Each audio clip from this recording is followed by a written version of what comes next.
इसके पहले की जो क्लास थी उसमें आप लोगों ने ओवरहेड लाइन में यूज होने वाली सामग्री का पहला बिंदु देखा था, जिसमें पहला बिंदु के रूप में हमने किसको देखा था, खंभे को या पोल को।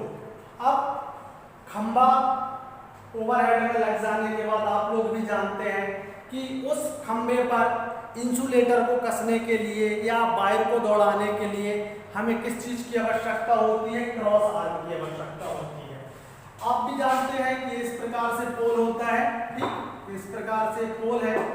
इस पोल पर जो भी पत्तियों की जो आकृति होती है, लोहे की पत्तियों की आकृति होती है, उसको हम क्या बोलते हैं, क्रॉस आर्म बोलते हैं, ठीक। चाहे किसी भी आकृति में हो सकता है या इस प्रकार का भी हो सकता है, ठीक। पर अपन क्या करते हैं, इसमें ऐसे और यहाँ पर अपन क्या लगा देते हैं, इस पर ऐसे इंसुलेटर लग जाते हैं। क्या लग जाते हैं, इंसुलेटर लग जाते हैं, ठीक। ये क्या कहलाता है, क्रॉस आर्म कहलाता है। या आप लोगों ने इस प्रकार का भी देखा होगा, आकृति की मान के चलिए पोल है, ठीक, और इस प्रकार से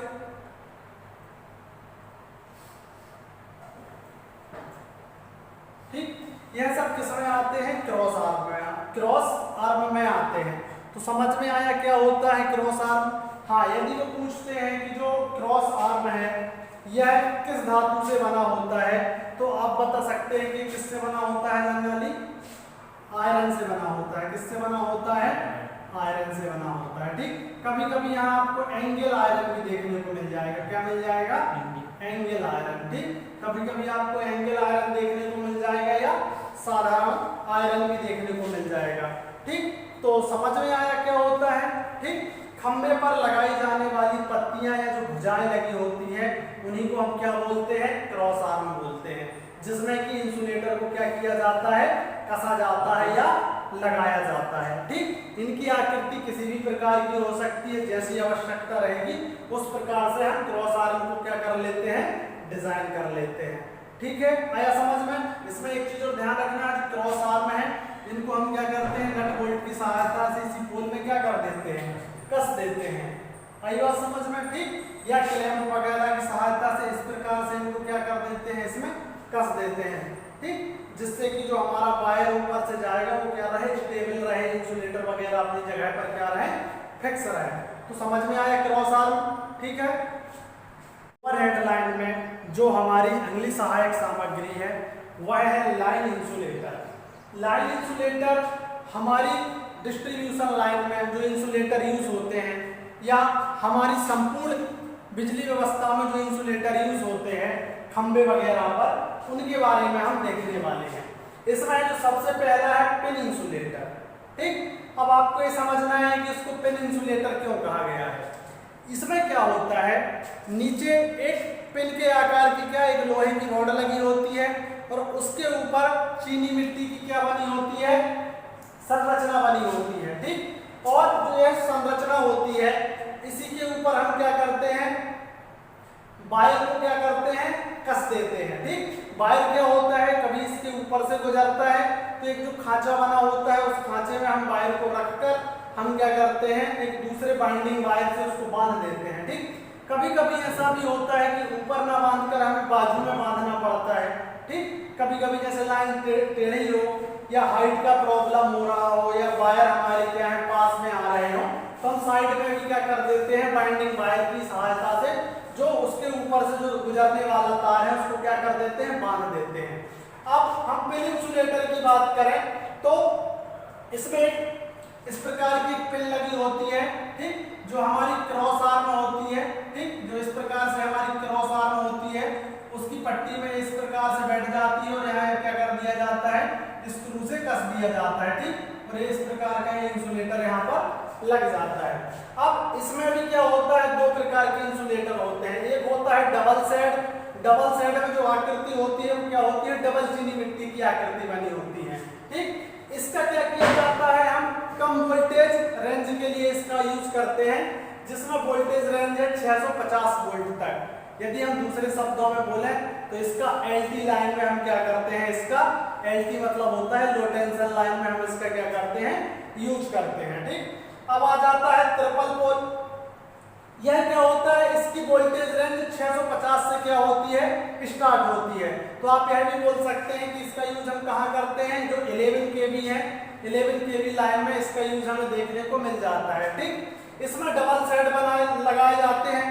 डबल साइड का मतलब ये होता है कि मान के चलिए पिन इंसुलेटर है, तो एक साइड रहा तो उसकी दूरी इतनी आ गई, ठीक, डबल साइड रहा तो उसकी दूरी इतनी आ गई, ठीक, और ट्रिपल रहा तो उसकी दूरी इतनी आ गई। फिर ऐसे ही क्या किए जाते हैं, इनको ऐसे करके और यहाँ पर क्या है, ढांचा बना दिया जाता है जिसमें से क्या होता है, वायर को गुजारा जाता है। तो ठीक, डबल साइड और ट्रिपल साइड समझ में आया। जितने साइड बढ़ते जाएंगे उसकी क्षमता क्या होगी, उतनी बढ़ती जाएगी। तो आया समझ में पिन इंसुलेटर। ठीक, लाइन इंसुलेटर में जो हमारा दूसरा इंसुलेटर है वह है सेकल इंसुलेटर। सेकल इंसुलेटर का यूज हम लाइन के अंतिम खंभे या जब हमें लाइन को क्या करना रहता है, मोड़ना रहता है, उस स्थिति में हम किस इंसुलेटर का यूज करते हैं, सेकल इंसुलेटर का। क्यों करते हैं, दो रीजन है। एक, पहला तो यह मजबूत होता है और जो किस चीज का बनाया जाता है, पोर्सिलीन का बनाया जाता है, जिसे आप चीनी मिट्टी के नाम से भी जानते हैं। ठीक, और इसकी आकृति जो होती है, इसको हम क्या करते हैं, एक नट की सहायता से इसको क्या कर देते हैं, खंबे पर लगा देते हैं, या कभी कभी हम क्रॉस आर्म की सहायता से भी क्या करते हैं, इसका उपयोग करते हैं। इसकी जो आकृति होती है वह खोखली होती है, बीच में से क्या होती है, खोखली होती है, और इसके बाजू में ही क्या है, इस प्रकार से इस इंसुलेटर का निर्माण होता है। तो हम क्या करते हैं, जो हमारा नट रहता है उसको हम इस प्रकार से क्या कर देते हैं, इस प्रकार से पोल में बांध देते हैं। ठीक, और जैसे मान के चलिए कि हमारी यहाँ से लाइन आई है, थोड़ा नीचे बनाते हैं डायग्राम।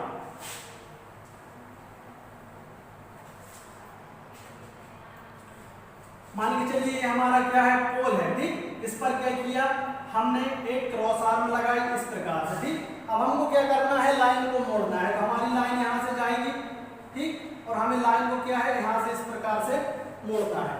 ठीक, तो हम क्या करेंगे, जो हमारा इंसुलेटर है वो यहाँ लगा रहेगा। ठीक, अब जो नट रहेगा वो इस प्रकार से इसमें से निकल जाएगा, और जो हमारा सेकल इंसुलेटर है वो इस प्रकार से यहाँ पर क्या होगा, लगा रहेगा। ठीक, अब जो हमारी लाइन जाएगी वो यहाँ से जाएगी और इस इंसुलेटर से होते हुए क्या हो जाएगी, यहाँ पर मुड़ जाएगी। आई बात समझ में। ठीक, यह डबल सेड वाले होते हैं, सिंगल सेड नहीं होता है, इनमें डबल सेड होता है। क्यों, क्योंकि इसमें हमको मजबूती देनी रहती है। ठीक, इसलिए यह डबल सेड वाले बनाए जाते हैं। दूसरा, अब मान के चलिए कोई लाइन है और हमें क्या करना है, उस लाइन को खत्म करना है, उस स्थिति में हम इसका प्रयोग दूसरे प्रकार से करेंगे।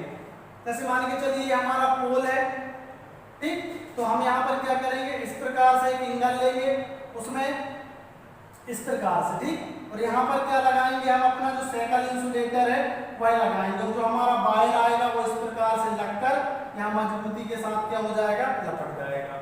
ठीक, तो इस प्रकार से हम इसका दो प्रकार से यूज कर सकते हैं सेकल इंसुलेटर का। आई बात समझ में।